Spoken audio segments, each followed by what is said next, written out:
Inconformados, o assunto mais comentado no mundo cripto no final de semana foi esse aqui ao lado. O hack que a Bybit sofreu no seu ativo do Ethereum. Foram aproximadamente 1,5 bilhões de dólares e os inconformados pediram que eu fizesse uma análise da situação. Aliás, no domingo mesmo eu já mostrei que o saque já estava funcionando normalmente, inclusive na rede gratuita, e eu fiz uma operação para deixar todo mundo tranquilo, transferindo o USDT. E agora eu quero analisar direto na fonte das informações. E por isso eu assisti a live do CEO da Bybit e trouxe 8 pontos principais que eu achei mais importante para demonstrar para vocês que problemas sempre vão existir. O que importa para mim é como as pessoas ou empresas vão reagir a esse problema. E é isso que eu quero analisar agora junto com vocês.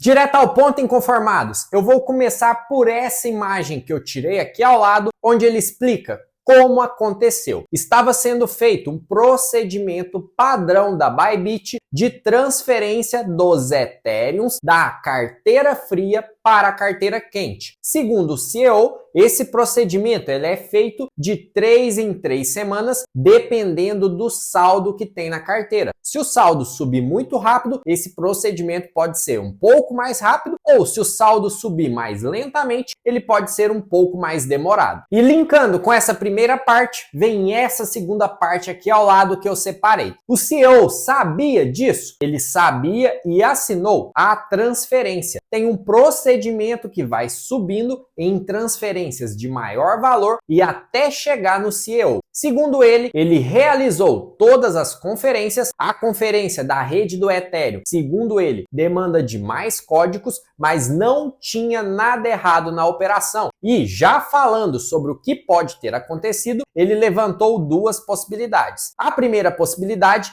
é de todos os computadores da Bybit terem sido hackeados para mascarar essa operação. Ou o segundo ponto, que pode ter ocorrido algum erro ou hack dentro do servidor. Terceiro ponto que eu separei foi esse aqui ao lado. Qual a quantidade de Ethereum que foi hackeada? Segundo ele, até o momento da live, foi 401 mil Ethereum. Ou seja, foi uma quantidade muito alta e, segundo ele, começou com uma operação de 30 mil Ethereums, seguindo sem que eles soubessem desse hack e foram permitindo as outras retiradas até somar esse valor. Quarta parte que eu separei foi essa aqui ao lado, onde ele fala por que os saques foram limitados. Existiram duas razões. Primeira razão, segundo ele, poderia ter o mesmo tipo de hack que a Bybit sofreu para os seus usuários e por isso foi aumentado a questão de segurança para confirmar as transferências. E o segundo ponto, houve um pico muito grande de retirada da Bybit. Então, logicamente, com um pico muito grande de uma vez de retiradas, congestionou toda a rede, o que trouxe uma lentidão, mas no final ele mesmo garante que todos os saques serão processados e, como a gente viu na notícia lá no início, realmente aconteceu isso e a Bybit acabou perdendo mais de 31 bilhões de reais, ou cerca de um pouco mais de 5 bilhões de dólares em ativos de retiradas. Quinta parte, eu peguei esse print aqui ao lado, onde ele fala, e se todo mundo quiser sacar o Ethereum agora? Ele garantiu que todos os saques serão processados, isso porque a Bybit garante que tem os ativos em 1 para 1, garantindo que você possa retirar todos os seus ativos de uma vez que eles vão fazer as operações. O sexto ponto, que é esse aqui ao lado, já linka no quinto ponto e fala em relação a uma dúvida pertinente. Se é 1 para 1 e ele sofreu essa perda, agora não vai ter um pico de compras pelo Bybit para repor esse Ethereum? E não vai ter. A Bybit acionou os seus parceiros estratégicos e, segundo o CEO, os próprios parceiros e pares ofereceram ajuda para poder repor esse fundo. E segundo ele, até o momento da live, 80% desse fundo que foi roubado e hackeado já foi reposto através de empréstimos.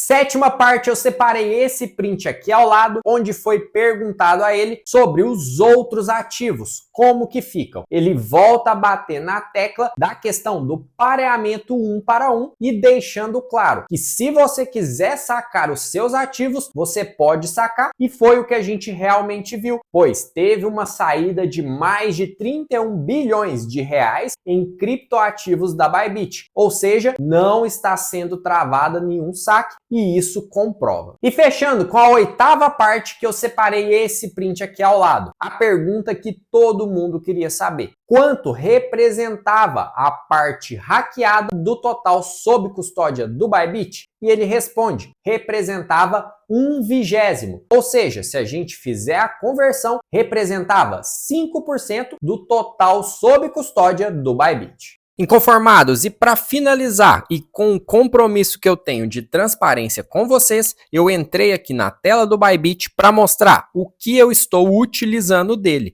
Para mim, ele é uma ótima oportunidade de você investir nas criptomoedas do dólar e deixar elas rendendo. Como vocês podem ver, eu tenho todas as 3 criptomoedas do dólar rendendo no Bybit. A USDC, que está rendendo 8,8%, a USDT, que está rendendo 8,38%, todas as duas rendem isso até $100. E aqui, voltando, vocês vão ver que eu tenho também a USDE, que você não precisa colocar na staking. Você só precisa deixar ela paradinha na conta e ela está rendendo 9% ao ano.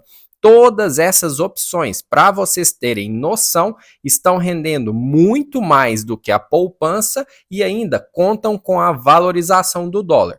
Além disso, eu também utilizo o cartão, que hoje é o cartão com maior cashback que eu conheço.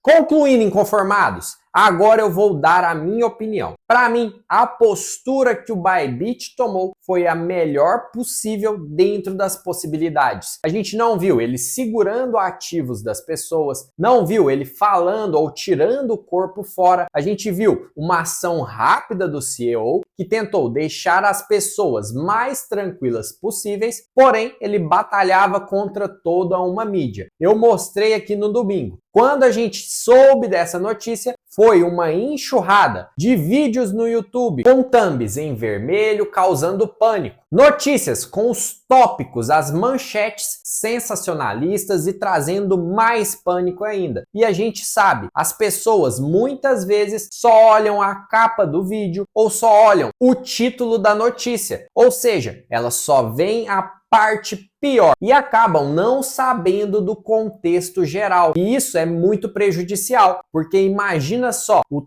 tanto de pessoas que, devido a essas notícias, não foram às pressas retirar os seus ativos, podem ter errado um código e perdido seu dinheiro, podem ter vendido na corretora internacional e agora tem que pagar imposto de renda, sendo que poderiam ter feito de outra forma. E assim a gente vê que o pânico é o pior aliado e, para mim, problemas sempre vão existir. O que importa para mim é como a pessoa ou empresa vai reagir a esse problema. Porque com cada vez mais conhecimento, a gente caminha firme rumo à tão sonhada liberdade financeira.